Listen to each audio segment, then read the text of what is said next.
ధరలు ఆకాశాన్ని అంటుతున్న ఈ రోజుల్లో బంగారం రేటు కూడా సామాన్యుడికి అందనంత ఎత్తుకు చేరుకుంది. తులం బంగారం ₹1,00,000 దాటడంతో కొనాలంటేనే భయపడే పరిస్థితి. ఒకప్పుడు ఇంట్లో పెళ్లి వంటి శుభకార్యాలు జరిగితే తప్ప బంగారం జోలికి వెళ్లేవారు కాదు. కానీ ఇప్పుడు ఆ పరిస్థితి కూడా లేదు.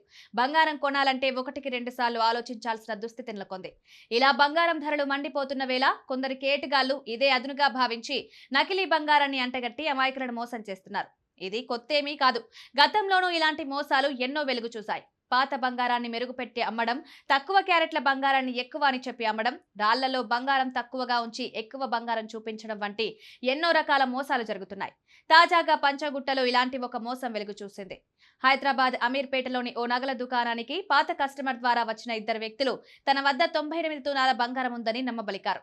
అత్యవసరంగా డబ్బు కావాలని ముతూట్ ఫైనాన్స్ లో 42 లక్షల వరకు ఇస్తారని చెప్పడంతో దుకాణం యజమాని అనుమానించకుండా వారికి డబ్బిచ్చేశారు. తులం బంగారం కేవలం 43,000కు వస్తుందని ఆశపడ్డాడు.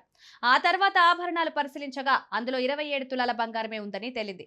దీనికి అతడు 21 లక్షలు మాత్రమే చెల్లించాల్సి ఉంటుంది. దీంతో మోసపోయారని గ్రహించిన యజమాని పోలీసులకు ఫిర్యాదు చేశారు. దీనిపై పోలీసులు కేసు నమోదు చేసుకుని దర్యాప్తు ప్రారంభించారు. మగువలకు బంగారం అంటే ఎంతో మోజు.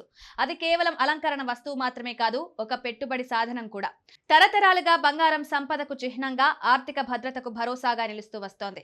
అందుకే మహిళలు బంగారాన్ని అంతగా ఇష్టపడతారు. అయితే ఈ మోజును అడ్డుపెట్టుకుని మోసగాళ్లు రెచ్చిపోతున్నారు. మరి ఇలాంటి మోసాల బారిన పడకుండా ఉండాలంటే ఏం చేయాలి? కొనే ముందు కొన్ని జాగ్రత్తలు తీసుకోవడం చాలా ముఖ్యం. ఎప్పుడైనా నమ్మకమైన పేరున్న జ్యువెలరీ షాప్లోనే బంగారం కొనాలి. కొనేటప్పుడు తప్పకుండా హాల్ మార్క్, స్వచ్ఛత సర్టిఫికేట్ తీసుకోవాలి. అనుమానం వస్తే అధీకృత ల్యాబ్లో బంగారాన్ని పరీక్ష చేయించుకోవచ్చు.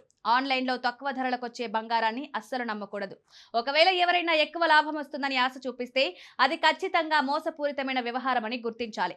తెలిసిన వారి ద్వారా కొంటున్నా సరే బంగారం స్వచ్ఛతను నిర్ధారించుకోవడం చాలా అవసరం. తొందరపాటుతో కాకుండా నిదానంగా అన్ని వివరాలు పరిశీలించుకుంటే మోసపోకుండా ఉండవచ్చు.